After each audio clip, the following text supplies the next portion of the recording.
Operation rising lion है वो launch किया गया है और उसके तहत लगभग 200 हथियारबंद विमानों से ईरान की टेरिटरी में जा करके और बहुत प्रिसाइज हमले को अंजाम दिया, जिसके अंदर ईरान के लगभग 100 से अधिक नागरिक और उनके सैन्य कमांडर और राजनीतिज्ञ हैं वो मारे गए हैं।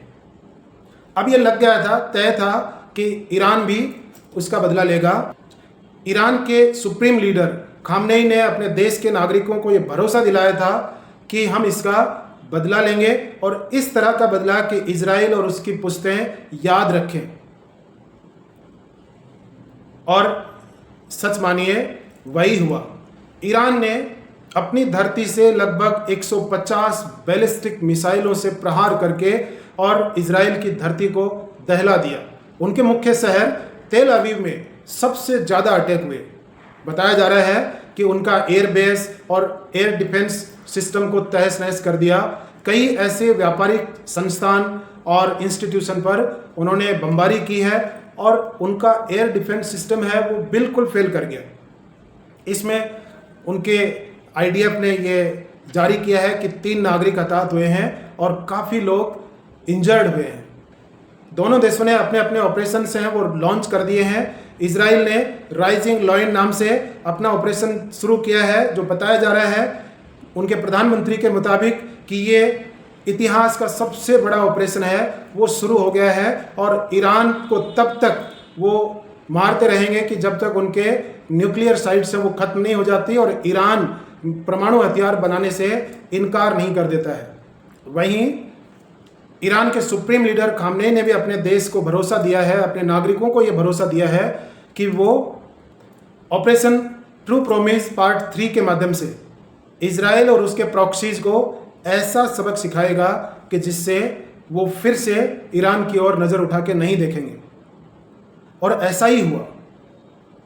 इजराइल को ये भरोसा था कि ईरान इतना बड़ा हमला नहीं करेगा या उसकी ऐसी ताकत नहीं है, लेकिन ईरान अपनी शक्ति को संचित करके बैठा हुआ था और उसके पास इस तरह के हथियार हैं, लंबी दूरी के इस तरह के मिसाइल हैं कि जो बहुत बड़ा नुकसान इजराइल को पहुंचा चुके हैं।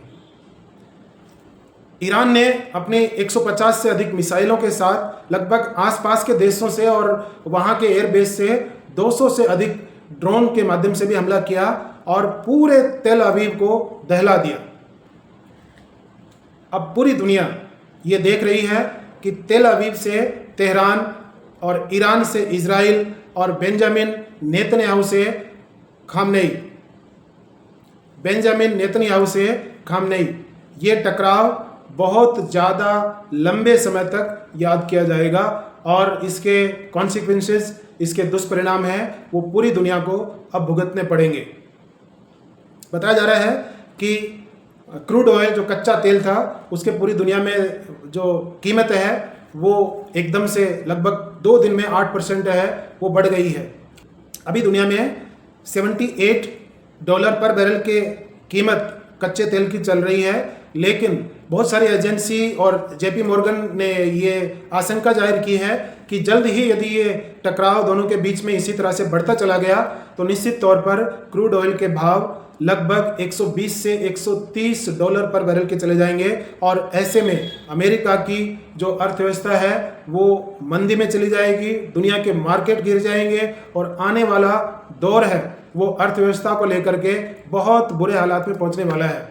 ईरान ने अपने अभी पत्ते खोले नहीं हैं क्योंकि उसके पास जलडमरू मध्य जो जल मार्ग है वहाँ से पूरी दुनिया के जहाज वो निकलते हैं और यदि ईरान ने वो क्षेत्र बंद कर दिया तो पूरी दुनिया में खाद्य सामग्री और तेल का संकट गहराएगा और कोहराम मचेगा। इसलिए ये युद्ध रोकना बहुत ज़रूरी है। ईरान ने भी ये स्पष्ट कर दिया है कि वो अब रुकने वाला नहीं है क्योंकि उसके बहुत सारे आर्मी के लीडर्स, कमांडर्स, 8 उनके न्यूक्लियर साइंटिस्ट, 6 उनके आर्मी के लीडर्स और कई प्रमुख नेताओं को इजराइल ने ख़त्म कर दिया है। इसलिए वहाँ के ईरान के लोगों में भी इस बात का रोष है कि क्यों ना इस बार इजराइल को सबक सिखाया जाए। दोनों देशों के बीच में ये युद्ध है वो रुकने वाला नहीं है, क्योंकि दोनों देशों ने आधिकारिक रूप से इसको युद्ध की शुरुआत घोषणा कर दिया गया है। दोनों देशों ने अपना अपना ऑपरेशन है वो लॉन्च कर दिया है और इसमें कहीं भी नज़दीकी समय में ऐसी कोई संभावना नहीं है कि युद्ध रुक जाएगा, क्योंकि अमेरिका खुद चाहता है कि ईरान को इजराइल के कंधे पर बंदूक रख करके और नष्ट किया जाए, क्योंकि अमेरिका कभी नहीं चाहता कि दुनिया में कोई ऐसा देश बने, ताकतवर देश, जिसके पास ऊर्जा संसाधनों की चाबी हो, और ईरान इस मामले में प्रमुख देश है। जब से डोनाल्ड ट्रंप ने ये सत्ता संभाली है, तब से अप्रत्यक्ष रूप से ईरान को धमकियां देने से बाज नहीं आ रहे हैं, और आज भी वो वही खेल खेल रहे हैं जो भारत और पाकिस्तान के बीच में खेला, कि मैं इस युद्ध के बीच में नहीं हूं, और पीछे बैकडोर, पर्दे के पीछे से वो ट्वीट कर रहे हैं, ओमान के राजा को बोल रहे हैं, बेंजामिन के थ्रू प्रधानमंत्री मोदी से बात कर रहे हैं। ये सब तरीके अब दुनिया उसका समझने लगी है कि अभी मिडिल ईस्ट के देश हैं वो मिल करके और अमेरिका और ट्रंप को ये सबक सिखाएं, क्योंकि ट्रंप बहुत ही गंदा खेल खेल रहे हैं दुनिया के साथ में। एक तरफ वो हथियारों की लड़ाई जारी रखना चाह रहे हैं, अपने यहाँ हथियारों का जखीरा है वो बेचना चाह रहे हैं, दूसरी तरफ जिस भी देश के पास में ऊर्जा संसाधन है, चाहे वो यूक्रेन हो, ईरान हो या फिर पाकिस्तान हो, सब पर वो अपना कब्जा चाह रहे हैं और पूरी दुनिया को डर के माध्यम से उस पर हुकूमत करना चाह रहे हैं। लेकिन वो भूल गए हैं कि अब वो समय नहीं रहा, ना वो देश रहे हैं, ना वो अर्थव्यवस्था रही है, ना वो टेक्नोलॉजी रही है, और ना ही धैर्यवान लोग रहे हैं, ना लीडर रहे हैं। आज दुनिया का सिनारियो बदल चुका है। आज दुनिया ग्लोबलाइजेशन के इस दौर में हर चीज़ को बहुत प्रमुखता से लेती है। अमेरिका खुद अपने देश के अंदर जितना जल रहा है, बाहर से भी वो उतना ही जलने वाला है, क्योंकि इजराइल के माध्यम से वो पूरे मिडिल ईस्ट को नहीं साध सकता, क्योंकि इजराइल का छोटा एरिया है।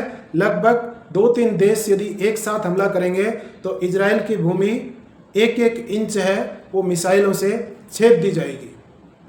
यदि गौर किया जाए तो पिछले 6 महीने में ईरान के लगभग 100 से अधिक आर्मी कमांडर्स और नेताओं को खत्म कर दिया है। ये एक सोची समझी रणनीति के तहत हो रहा है। इसमें पूरा दोष केवल इजराइल का नहीं है। अब लोगों को समझ में आ रहा है कि अमेरिका इजराइल के माध्यम से किस तरह का खेल खेल रहा है। हमले की शुरुआत होते ही पूरी दुनिया के लीडर्स हैं वो आपस में ट्वीट किए जा रहे हैं। एक दूसरे देश की अपनी भूमिका है, एक दूसरे देश के अपने लाभ और नुकसान हैं, उनको देखते हुए सब किसी न किसी गुट के साथ में अप्रत्यक्ष रूप से जुड़े हुए हैं। कई शांतिप्रिय देश, भारत और जैसे कई देश हैं, वो चाहते हैं कि आज समय युद्ध का नहीं है, इसको रोकने की प्राथमिकता उन्हीं देशों के पास में है जो इसको शुरू कर रहे हैं। अमेरिका के नए नवेले राष्ट्रपति डोनाल्ड ट्रंप अपने दोनों हाथों में शांति और बारूद लेकर के आगे बढ़ना चाह रहे हैं। वो चाहते हैं कि शांति भी मैं ही करूं, और वो चाहते हैं कि दुनिया में दहशत, डर, खौफ और बारूद भी वही लेकर के चलें। एक तरफ डर से शांति स्थापित करके और डर खौफ से वो देशों को डरा करके व्यापार करने की नीति पर चल पड़े हैं। यही अप्रत्यक्ष रूप से और गोपनीय रूप से अमेरिका और शक्तिशाली देशों ने अपने पिछले दशकों में किया है। लेकिन आज जो उभरती हुई दूसरी अर्थव्यवस्थाएं हैं, उनको कैसे डोमिनेट किया जाए, कैसे उनको दबाया जाए, ये अमेरिका और यूरोपियन कंट्रीज को समझ में नहीं आ रहा। या तो वो किसी देश पर हमला करके उनको एंजॉय करना चाह रहे हैं, या फिर उनसे कोई भी देश को डरा करके उसे ही वो हथियार बेचने की रणनीति पर काम किया जा रहा है। ये निश्चित तौर पर दुनिया के लिए बहुत बड़े खतरे की घंटी है, और आने वाले समय में हम देखते रहेंगे और नए अपडेट्स के साथ में कि क्या हो रहा है, दुनिया में किस तरह की परिस्थितियां हैं वो बिल्ड हो रही हैं। और अभी किसी भी देश ने अपने पूरे पत्ते हैं वो खोले नहीं हैं। ना अमेरिका, ना रूस और ना भारत, ना एशिया के किसी मुल्क ने ये चीज़ कहीं भी खुले तौर पर एक बार ओपन नहीं की है। लगता है कि युद्ध अभी और लंबा खिंचेगा। आने वाले अपडेट्स हैं वो हम बात करते रहेंगे। आपको हमारा कंटेंट पसंद आ रहा है तो आप इसको लाइक करिए, सब्सक्राइब करिए और अपने दोस्तों के साथ भी इसको शेयर करिए। Thank you.